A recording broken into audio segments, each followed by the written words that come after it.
નમસ્કાર, આપ જોઈ રહ્યા છો જીએસટીવી બિઝનેસ પ્લસ બુલેટિન સાથે હું મનોજ। સપ્તાહના બીજા દિવસે ભારતીય શેર બજારમાં ફરી એકવાર નવા શિખર પર પહોંચ્યું છે। દિવસના કારોબાર દરમિયાન સેન્સેક્સ 71,623ની અને નિફ્ટી 21,505ની સર્વોચ્ચ સપાટીએ પહોંચ્યો છે। જો કે ત્યારબાદ માર્કેટમાં પ્રોફિટ બુકિંગ જોવા મળ્યું, તેમ છતાં સેન્સેક્સ અને નિફ્ટી ઉછાળા પર બંધ થવામાં સફળ થયા છે। માર્કેટમાં પસંદગીના શેર્સમાં જ ખરીદારી તરફ વલણ રહ્યું। જો કે બ્રોડર માર્કેટમાં મિશ્ર માહોલ રહ્યો। બીએસસીનો સ્મોલ કેપ ઇન્ડેક્સ 0.10% વધ્યો, જ્યારે મિડ કેપ ઇન્ડેક્સ 0.31% ઘટ્યો। તેમ છતાં એક જ દિવસમાં રોકાણકારોની સંપત્તિમાં 46,000 કરોડનો વધારો નોંધાયો છે। સેક્ટોરિયલ ઇન્ડેક્સની વાત કરીએ તો આઈટી, ઓટો, કેપિટલ ગુડ્સ સેક્ટરની કંપનીના શેર્સમાં વેચવાલી જોવાઈ, જ્યારે FMCG, oil and gas, metal, consumers goods સેક્ટરની કંપનીમાં શેર્સમાં ખરીદારી રહી છે। દિવસના અંતે સેન્સેક્સમાં 0.17% અને નિફ્ટીમાં 0.13%નો ઉછાળો નોંધાયો છે।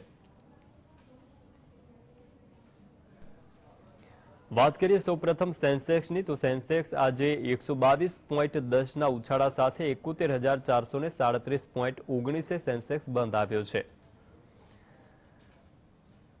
વાત કરીએ નિફ્ટીની, તો નિફ્ટી આજે 34.40ના ઉછાળા સાથે 21,453.10 નિફ્ટી બંધ આવી।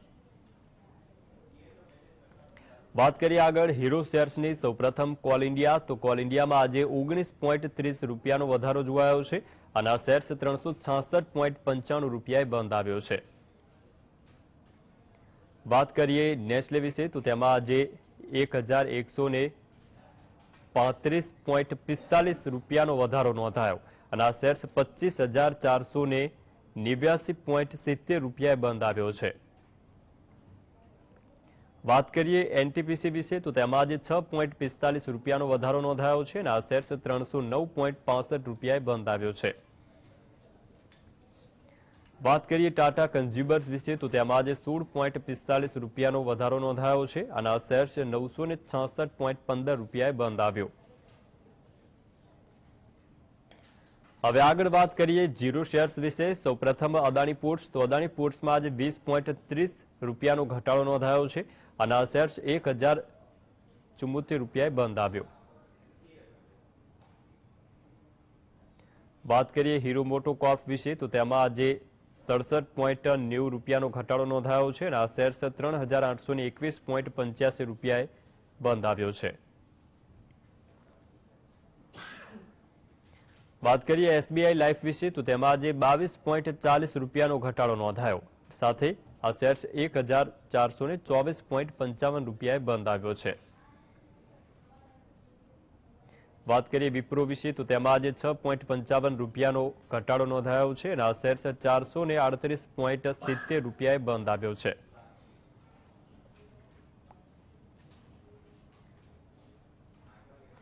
તો માર્કેટના આજના કારોબાર અંગે ચર્ચા કરવા આપણી સાથે જોડાયા છે સેબી રજિસ્ટર્ડ માર્કેટ એક્સપર્ટ પૂજાબેન ઠાકર।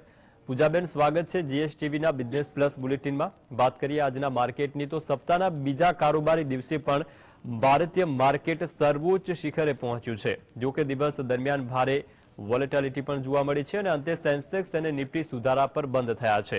આજની આ માર્કેટની મુવમેન્ટ વિશે આપનું શું કહેવું છે? માર્કેટ 21,000ની ઉપર જ્યારથી ગયું પછી 3 દિવસ 21,000ની ઉપર રહ્યું છે અને આજે તમે જુઓ તો 21,505નો જે હાઈ બનાવ્યો છે। અત્યારે હું જોઉં તો ગઈકાલ અને પર્ટિક્યુલરલી ગઈકાલ અને આજની મુવમેન્ટ તો એ થોડીક નાની રેન્જ બાઉન્ડમાં તમે કહી શકો કે નાની રેન્જમાં એ અથડાતું તમને જોવા મળ્યું છે। એનું રીઝન એ છે કે હવે એક પોઝિટિવિટી તો ડેફિનેટલી છે, પણ 21,000 અને 21,500 બે સાયકોલોજીકલ લેવલની અંદર અત્યારે આ અથડાતું જોવા મળી રહ્યું છે અને ક્યાંક ને ક્યાંક એક વોલ્યુમની જે બ્રીથ હોવી જોઈએ એ આ 2 દિવસ તમને થોડીક ઓછી જોવા મળી છે, પણ ઓવરઓલ કોઈ નેગેટિવ કારણ નથી। એના લીધે પણ એવી થઈ નથી કે જેના લીધે સેલ પોઝિશન બનાવવી જોઈએ। જી, એક કોલર આપણી સાથે જોડાઈ ગયા છે પ્રકાશભાઈ। પ્રકાશભાઈ, આપનો પ્રશ્ન જણાવશો? ઇન્ફોસિસ ના ટીસીએસ ના બધા શેરો વધારે પ્રમાણમાં છે, તો થોડાક ઇન્ફોસિસ કાઢી અને એની સામે હું હમણાં પેલો ટાટાનો આઈપીઓ ગયો, ટાટા ટેકનો, એ શેર થોડા લઉં તો સારું રહેશે અને અત્યારના ભાવથી લઉં કે ઘટે નહીં રાહ જોવું? જી પહેલા સૌથી પહેલા ઇન્ફોસિસનો ચાર્ટ આપણે જોઈએ તો ઇન્ફોસિસ અત્યારે ઘણું મને સ્ટ્રોંગ લાગે છે અને જે રીતે આઈટીનું પરફોર્મન્સ છેલ્લા લાસ્ટ વીકમાં પણ આપણે જોયું તો ખૂબ સારું પરફોર્મન્સ હતું અને મને એવું લાગે છે કે હવે આવનારા ટાઈમમાં આઈટીનું પરફોર્મન્સ ઘણું સારું રહેશે. તો એ પ્રમાણે આઈટી સેક્ટરની પસંદગી સારી છે. હવે આઈટીમાં તમારે ઇન્ફોસિસમાંથી નીકળી અને ટાટા ટેકનોલોજીમાં જવું કે કેમ, તો એના માટે મને એવું લાગે છે કે ટાટા ટેકનોલોજીની 100% ફંડામેન્ટલી કંપની સારી છે અને એનું લિસ્ટિંગ પણ ખૂબ જ સારી રીતે થયું હતું. તો એ પ્રમાણે એમાં કોઈ ડાઉટ તો નથી, પણ મને એવું લાગે છે કે જે રીતે એ ઉપર ઉછાળે આવ્યો હતો તો એ પ્રમાણે હજી પણ તમારે થોડીક વેઇટ કરવી જોઈએ, ઘટાડે તમારે લેવા જોઈએ. તો અત્યારે ઇન્ફોસિસને વેચવાની ઉતાવળ ન કરો અને ટાટા ટેકનોલોજીમાં પણ થોડીક વેઇટ કરો. જી, એક અન્ય કોલર રીટાબેન આપણી સાથે જોડાયા છે. રીટાબેન, આપનો પ્રશ્ન જણાવશો. મનાલી પેટ્રો લીધા છે ને સ્ટરલાઇટ ટેકનો લીધા છે, તો શું કરવું?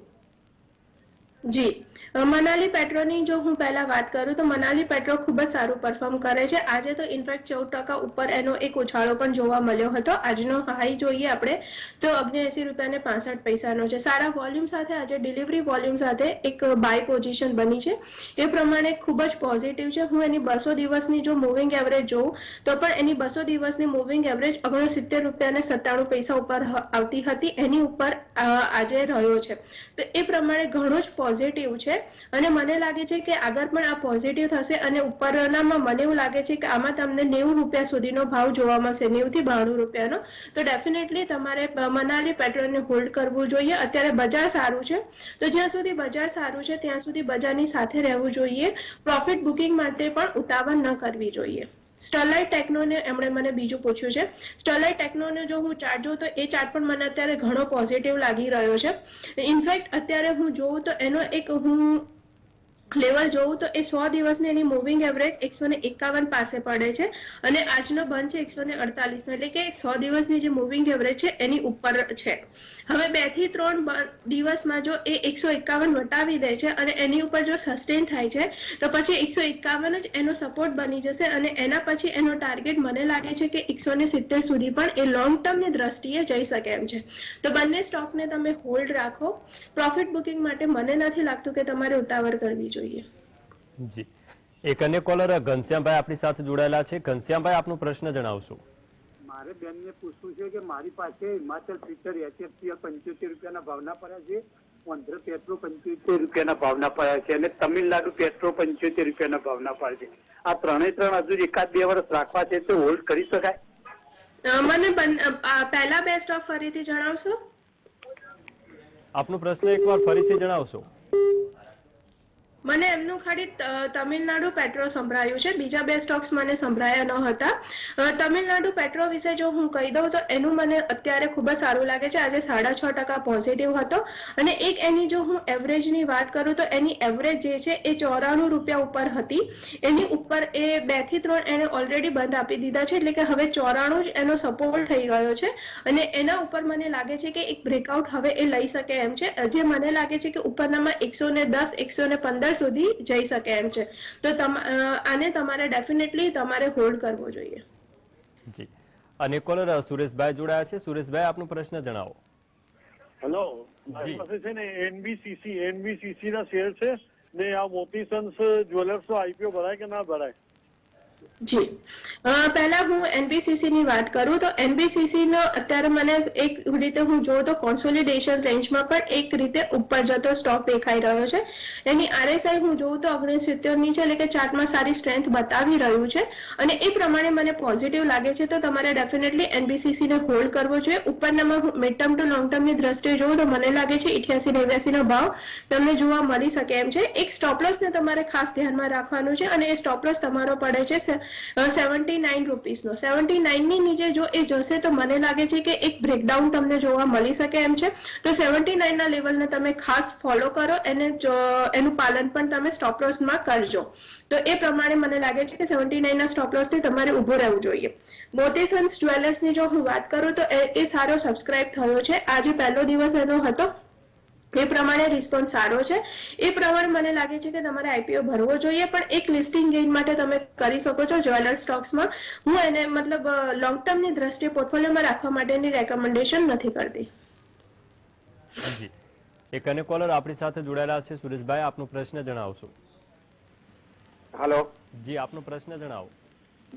હા, મારે TCS માં અત્યારે લોંગ ટર્મ માટે આ લેવલ પર એન્ટ્રી કરાય? મારે બાયબેક પણ આપેલા છે, તે નવા લેવા છે, આ લેવલ પર એન્ટ્રી કરાય?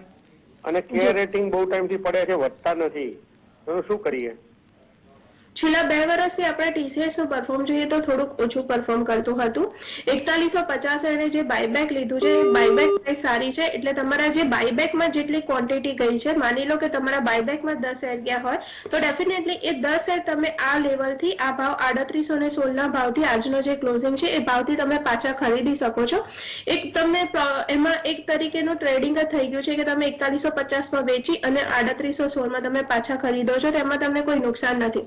બીજું જે રીતે મેં હમણાં વાત કરી કે આઈટી સેક્ટર હવે આવનારા ભવિષ્યમાં મને લાગે છે કે સારું પરફોર્મ કરશે, અને જે રીતે TCS માં આપણે 2 દિવસ પહેલા જે એક સારો એવો ઉછાળો જોયો છે, એ જે 2 વર્ષની એક જે મુવમેન્ટ હતી કે બહુ જ ઓછી મુવમેન્ટમાં વોલેટાઇલ થતો હતો, એને એક કિક સ્ટાર્ટ મળ્યું છે. અને મને હવે એવું લાગે છે કે આ હવેનો એક અપટ્રેન્ડ આઈટી સેક્ટરનો જ્યારે થશે ત્યારે જે સ્ટોક્સ નથી ચાલ્યા છેલ્લા 2 વર્ષમાં એ પરફોર્મ કરશે. તો એ પ્રમાણે મને TCS નું ભાવિ વધારે સારું લાગે છે, તો તમે TCS ને હોલ્ડ કરી શકો છો. જી, હર્ષદભાઈ આપણી સાથે જોડાયા છે. હર્ષદભાઈ, આપનો પ્રશ્ન જણાવશો. અચ્છા, નેટવર્ક ટેકનોલોજી અને ઇકોન ઇન્ટરનેશનલ માટે શું કરવું જોઈએ? હવે મને આપનો સ્ટોક નથી સંભળાઈ રહ્યો, ફરીથી જણાવશો? ભાઈ, ફરીવાર એકવાર ઊંચા અવાજે આપનો પ્રશ્ન જણાવો. નેટવર્ક ટેકનોલોજી અને ઇકોન ઇન્ટરનેશનલ. મને એક જ એમનો ખ્યાલ આવ્યો છે, ઇરકોન ઇન્ટરનેશનલ. એમનો પહેલો સ્ટોક મને સમજમાં નથી આવ્યો. ઇરકોન ઇન્ટરનેશનલની જો હું વાત કરું તો ઇરકોન ઇન્ટરનેશનલમાં 176 રૂપિયા અને 87 પૈસા ઉપર બ્રેકઆઉટ પડે છે, અને આજનો બંધ પણ એ જ લેવલે આવ્યો છે. હું છેલ્લા 3 દિવસથી જોઉં તો આ લેવલે જ અત્યારે અથડાતો જોવા મળી રહ્યો છે, એટલે આ લેવલને તમારે ખાસ વોચ આઉટ કરવું જોઈએ. અને જેવો 177 ઉપર એક સસ્તંભ લાગે કે આ હવે સસ્ટેન થઈ રહ્યો છે, પછી મને લાગે છે કે એમાં એક તમારે અપમૂવ તમને જોવા મળશે, તો તમે નવી એન્ટ્રી જો કરવા માંગતા હોય તો પણ કરી શકો છો. થોડા સ્ટોક તમારે એવરેજ આઉટ કરવા, એક્યુમ્યુલેટ કરવા હોય તો પણ આ બ્રેકઆઉટ લેવલની ઉપર જ કરવા જોઈએ. બ્રેકઆઉટ પછી મને એવું લાગે છે કે આમાં તમને ઉપરનામાં 191 નો ભાવ જોવા મળી શકે એમ છે મિડ ટર્મ ટુ લોંગ ટર્મમાં, તો એના માટે તમે હોલ્ડ કરી શકો છો. અને એના માટે જે તમારે સ્ટોપ લોસ ને ધ્યાનમાં રાખવાનું છે, એ સ્ટોપ લોસ તમારો પડે છે 163 નો. જી, જે પૂજાબેન અમારી સાથે જોડાયેલા રહેજો. દર્શક મિત્રો, હાલ સમય થયો છે વિરામનો. વિરામ બાદ ફરી અન્ય પ્રશ્નો અંગે ચર્ચા કરીશું. ત્યાં સુધી આપ વિરામ બાદ સ્વાગત છે બિઝનેસ પ્લસ બુલેટિનમાં. માર્કેટ એક્સપર્ટ પૂજાબેન ઠાકર આપણી સાથે જોડાયેલા છે. પૂજાબેન, શું માર્કેટમાં હવે એક નિશ્ચિત રેન્જમાં જોવા મળશે કે પછી હજુ પણ તેમાં તેજી તરફ કરંટ યથાવત છે? ડેફિનેટલી એવું કહેવું તો થોડું અઘરું છે, પણ નેગેટિવ નથી એવું હું કહી શકું. બજાર પોઝિટિવ છે, અને પોઝિટિવમાં એક રેન્જની અંદર એ અત્યારે થોડું ઘણું એવું બને કે સાયકોલોજીકલ લેવલને અડ્યું છે, તો થોડું ઘણું કોન્સોલિડેટ થાય, અને આ કોન્સોલિડેશન લેવલમાં જ ઉપર જો એને એક બેઝ મળી રહે છે, અહીંયા બેઝ બનાવે છે, તો પછી એ ઉપરની મુવમેન્ટ માટે તૈયાર છે. અને જો કોઈ બીજા પોઝિટિવ ન્યૂઝ આવી જાય છે તો ડેફિનેટલી એને એક કિક પણ મળી જશે, તો પછી વધારે પોઝિટિવ થઈ શકે છે. પણ અત્યારે નેગેટિવ તો નથી. અત્યારે મને એવું લાગે છે કે રેન્જની અંદર અથડાતું જોવા મળે, અને જો હું એ રેન્જ જોઉં તો અત્યારે મને એવું લાગે છે કે 21630 અને નીચેનામાં હું જોઉં તો 21270 આ રેન્જની અંદર તમને બજાર અથડાતું જોવા મળી શકે. જી, એક કોલર આપણી સાથે જોડાયા છે ઘનશ્યામભાઈ. ઘનશ્યામભાઈ, આપનો પ્રશ્ન જણાવો. મારે બેનને પૂછવું છે કે મારે આ ભાવથી જીઓ ફાઇનાન્સમાં રોકાણ કરવું છે લોંગ ટાઈમ માટે. જીઓ ફાઇનાન્સ, અને મારી પાસે HFCL અને હિમાચલ ફ્યુચર 75 રૂપિયાના ભાવના પડ્યા છે, અને વંદ્ર પેટ્રો 75 રૂપિયાના ભાવના પડ્યા છે. આ બંને પણ લોંગ ટાઈમ જાળવી રાખવા છે, તો તે જાળવી રખાય? જી, પહેલા હું જીઓ ફાઇનાન્સની વાત કરું તો જીઓ ફાઇનાન્સ ડેફિનેટલી લોંગ ટર્મની દ્રષ્ટિએ જો તમે કરવા માંગતા હોય તો પોઝિટિવ છે, તમારે ડેફિનેટલી એમાં કરવું જોઈએ. ઇનફેક્ટ આ 238 233 નું એક લેવલ જુઓ તો એક બેઝ લેવલ છે, જ્યાં તમને એક સપોર્ટ પણ મળી રહેશે. અત્યારે હું એનો જો સપોર્ટ જોઉં તો એ 236 નો દેખાય છે. જે રીતે મેં વાત કરી 233 238 ની વચ્ચે એક બેઝ રેન્જ છે, તો તમે ડેફિનેટલી તમે આ લઈ શકો છો. અને ઉપરનામાં મને લાગે છે કે લોંગ ટર્મમાં સારું એવું રિટર્ન તમને આમાં જોવા મળી શકે એમ છે. આંધ્રાની જો હું વાત કરું તો મને એ પણ ચાર્ટ ખૂબ જ સારો લાગી રહ્યો છે. ઇનફેક્ટ તમારે આમાં મને લાગે છે કે આંધ્રા પેપરમાં તમારે થોડું ઘણું જો એક્યુમ્યુલેટ પણ કરવું હોય ઘટાડે તો તમે કરી શકો છો. લોંગ ટર્મની દ્રષ્ટિએ એક સારો જે બેઝ બનવો જોઈએ એ ઓલરેડી કોન્સોલિડેશનમાં એ બેઝ બની ગયો છે અને બેઝ એનો છે નીચે 560 570 નો. તો એને જ સ્ટોપ લોસ રાખી અને તમે એને હોલ્ડ કરી શકો છો. ઉપરનામાં મને એવું લાગે છે કે આમાં તમને 700 ઉપરનો ભાવ પણ જોવા મળી શકે એમ છે. જી, અન્ય કોલર આપણી સાથે જોડાયેલા છે, આપનો પ્રશ્ન જણાવો. પૂજાબેન, ઇન્ડિયા સેલ્ટર્સ ફાઇનાન્સ ના શેર પબ્લિક ઇશ્યુના લાગ્યા છે આજે, તો રાખવા કે કાઢી નાખવા? પૈસાની કઈ જરૂર નથી. મને એવું લાગે છે કે તમારે જે ન્યૂ લિસ્ટિંગમાં અત્યારે તમે લિસ્ટિંગ ગેઇન માટે કર્યો હોય તો ડેફિનેટલી તમારે આમાંથી નીકળી જવું જોઈએ. અત્યારે જે રીતે માર્કેટ ઉપર ચાલી રહ્યું છે તો સેકન્ડરી માર્કેટમાં પણ સારા ફંડામેન્ટલ સ્ટોક્સ ઘણા એવા છે કે જેમાં તમને સારું રિટર્ન મળી શકે એમ છે. તો મને એવું લાગે છે કે એવા સારા સ્ટોક્સમાં તમારે જવું જોઈએ. એ પ્રમાણે અત્યારે જોવું તો મને બેન્કિંગ સેક્ટરની હું જો વાત કરું તો મને બેંક ઓફ બરોડા, એસબીઆઈ અને પીએનબી આ 3 સ્ટોક સારા લાગી રહ્યા છે જેમાં તમે કામ કરી શકો છો. તો બેંક ઓફ બરોડા તમે તમારું ઇન્વેસ્ટમેન્ટ સ્વિચ ઓવર કરી શકો છો. બેંક ઓફ બરોડા લાંબા ગાળાની દ્રષ્ટિએ હું જોઉં તો મને એવું લાગે છે કે આનો 350 ઉપરનો ભાવ તમને જોવા મળી શકે એમ છે. આજનો બંધ એનો 226 નો છે. એની આરએસઆઈ હું જોઉં તો 77 ની, એટલે કે ચાર્ટમાં ખૂબ જ સારી સ્ટ્રેન્થ બતાવે છે અને એક ધારો અપટ્રેન્ડ જઈ રહ્યો છે. તો મને લાગે છે કે તમને સારું રિટર્ન આમાં તમને મળી શકે એમ છે. તો તમારે આમાં સ્વિચ ઓવર થવું જોઈએ. જી, અને કોલર ભાવનાબેન આપણી સાથે જોડાયેલા છે. ભાવનાબેન, આપનો પ્રશ્ન જણાવો. હલો, મારી પાસે આરતી ડ્રગ્સ છે, તો એમાં ઉપર કેટલા સુધી જશે? તો ક્યારે નીકળવું જોઈએ? મને કયા ભાવ પર નીકળવું જોઈએ આરતી ડ્રગ્સ? કારણ કે હમણાં વધતા જ નહોતા, એટલે હવે આગળ કેટલા સુધી જશે, જઈ શકે એમ છે આરતી ડ્રગ્સ? તમારી વાત ખૂબ જ સાચી છે કે છેલ્લા કેટલા ટાઈમથી વધતા નહોતા, પણ હું કહું તો એક રેન્જથી વધારે એ ઘટ્યા પણ નથી. એનો એક જે બેઝ બનવો જોઈતો તો એ કોન્સોલિડેશનની રેન્જ સારી બની છે અને એ કોન્સોલિડેશનની રેન્જ હું જોઉં તો 468 ની છે. એટલે કે 468 નીચે બહુ એ ટક્યો નથી, થોડો ઘણો ગયો પણ હતો પણ એની નીચે એટલો ટક્યો નથી અને 468 470 પાસે એને ખૂબ જ સરસ એનો એક જે સ્ટ્રોંગ કોન્સોલિડેશનમાં બેઝ બનવો જોઈએ એ બનાવ્યો છે. હવે 468 ઉપર જ જે બેઝ બન્યો છે એના ઉપર જ સ્ટેપ આઉટ કરી અને હવે એ આગળ વધી રહ્યો છે. એ પ્રમાણે છેલ્લા 2 દિવસથી તમે જુઓ તો એની મુવમેન્ટ ખૂબ જ સારી છે. ઇનફેક્ટ આજે તો 5% ઉપર એ બંધ પણ આવ્યો છે. ગઈકાલની મુવમેન્ટ જુઓ તો પણ ખૂબ જ સારી હતી અને આજે જે ગેપ અપ એ ખુલ્યો હતો તો એ પ્રમાણે ખૂબ જ પોઝિટિવ છે. ડિલિવરી સાથે એક ડિલિવરી વોલ્યુમ એમાં જોવા મળ્યું છે જે છેલ્લા 2 દિવસનો ઉછાળો આવ્યો છે એમાં, તો એ પ્રમાણે પણ ખૂબ જ પોઝિટિવ છે. ચાર્ટ પણ 50 ની ઉપર છે. માફ કરશો, આરએસઆઈ જે ચાર્ટની આરએસઆઈ છે એ પણ 50 ની ઉપર છે. 64 ની આરએસઆઈ છે, એટલે કે ચાર્ટમાં ખૂબ જ સારી સ્ટ્રેન્થ પણ બતાવી રહ્યું છે અને તમામ એવરેજીસ એને એક સપોર્ટ આપી અને આ બેઝ બનાવી રહ્યા છે. તો એ પ્રમાણે મને પોઝિટિવ લાગે છે. તો તમારે આરતી ડ્રગ્સમાં બનેલા રહેવું જોઈએ. આગળનામાં મને એવું લાગે છે કે એના જે જૂના ભાવ હતા 560 ઉપર એ પણ તમને જોવા મળી શકે એમ છે. જી, પૂજાબેન, હવે આવતીકાલનું માર્કેટ કેવું રહેવાની આશા છે? સેન્સેક્સ, નિફ્ટી અને બેંક નિફ્ટી કયા લેવલે જોવા મળશે? જો હું પહેલા નિફ્ટીની વાત કરું તો નિફ્ટીમાં મને અત્યારે એવું લાગે છે કે 21,575 એક રેઝિસ્ટન્સ તરીકે કામ કરી શકે છે. સાયકોલોજીકલ લેવલ છે, એટલે કે અહીંયા થોડું ઘણું હમણાં મેં જે રીતે વાત કરી થોડું ઘણું રેન્જની અંદર અથડાતું જોવા મળે તો 21,575 એક બેઝ ઉપરનો એક રેઝિસ્ટન્સ રેન્જ તરીકે કામ કરી શકે છે. એ જ રીતે નીચેનામાં હું જોઉં તો અત્યારે મને એવું લાગે છે કે 21,365 એક સપોર્ટ લેવલ તરીકે એ કામ કરી શકે છે. તો આ લેવલની અંદર નિફ્ટી તમને અથડાતી જોવા મળી શકે એમ છે. જો બેંક નિફ્ટીની વાત કરું તો બેંક નિફ્ટી પણ મને એવું લાગે છે કે આ જ લેવલ આવી રીતે જ રેન્જની અંદર એક તમને કોન્સોલિડેશન અથવા રેન્જની અંદર રેન્જ બાઉન્ડ બજાર જોવા મળી શકે છે. તો એ રેન્જની જો હું વાત કરું તો ઉપરની સાઈડે મને એવું લાગે છે 48,240 અને નીચેનામાં હું જોઉં 47,340. આ રેન્જની અંદર 900 પોઈન્ટની અંદર બજાર મને લાગે છે કે તમને બેંક નિફ્ટી અથડાતી જોવા મળી શકે છે.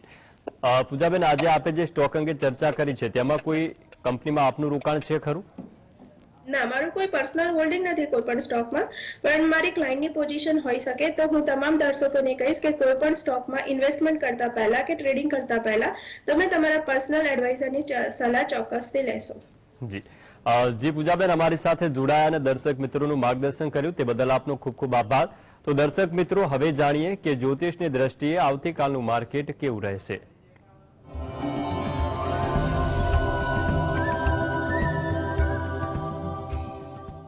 બુધવાર તારીખ 20/12/2023 ઉત્તરા ભાદ્રા નક્ષત્ર અને મીન રાશિ છે. બજારનું ઉદિત લગ્ન, ગ્રહ, નક્ષત્ર, યોગ, હોરા વગેરે જેવી બાબતોને આધારે જ્યોતિષ ગણતરી કરીએ તો બજારની સંભાવના મંદી તરફી એટલે કે ડાઉન ટ્રેન્ડ થતો જોવા મળે તેવું લાગી રહ્યું છે. બજાર સમય બપોરે 12 થી 1 દરમિયાન બજારમાં આકસ્મિક ઉતાર ચઢાવ વચ્ચે છેતરામણીની ચાલ બજાર તરફ જોવા મળે. બજાર વધુ નરમ થાય, કોઈ જગ્યાએ ટ્રેન્ડ અચાનક બદલાઈ જાય એવી વાત બનવા જોગ છે. માટે આ સમયગાળા દરમિયાન થોડી તકેદારી રાખવી પણ હિતાવહ લાગી રહી છે. કોમ્પ્યુટર, પાવર, ગેસ, આઈટી જેવા સેક્ટરમાં મૂવમેન્ટ થોડીક વધુ આવે, ચહલ પહલ વધુ દેખાય તેવું બનવા જોગ છે. સિલ્વર, ગોલ્ડ અને ક્રૂડ ઓઇલમાં પણ મૂવમેન્ટ વધુ આવે. રાત્રે 8 થી 9 દરમિયાન બજારમાં અચાનક મૂવમેન્ટ આવી ટ્રેન્ડ બદલાય કે માર્કેટ થોડું સ્ટેડી થતું જોવા મળે એવી પણ બજારની ચાલ આ સમયગાળા દરમિયાન સંભવિત છે. એગ્રો કોમોડિટીમાં જોવા જઈએ તો એરંડા, ગુવાર ગમ, ગુવાર સીડ, જવ જેવી વસ્તુઓમાં મૂવમેન્ટ થોડીક વધુ આવે એવું સંભવિત બને છે. એમાં પણ બજારનો શરૂઆતનો સમય 11 થી 12 દરમિયાન થોડોક અનિર્ણિત જોવા મળે, અચાનક ઉતાર ચઢાવ વધુ દેખાય, ટ્રેન્ડ બદલાતા જોવા મળે. માટે આ સમયગાળા દરમિયાન થોડું ધ્યાન કેન્દ્રિત કરીને જ કામ કરવું એ પણ સલાહભર્યું કહી શકાય.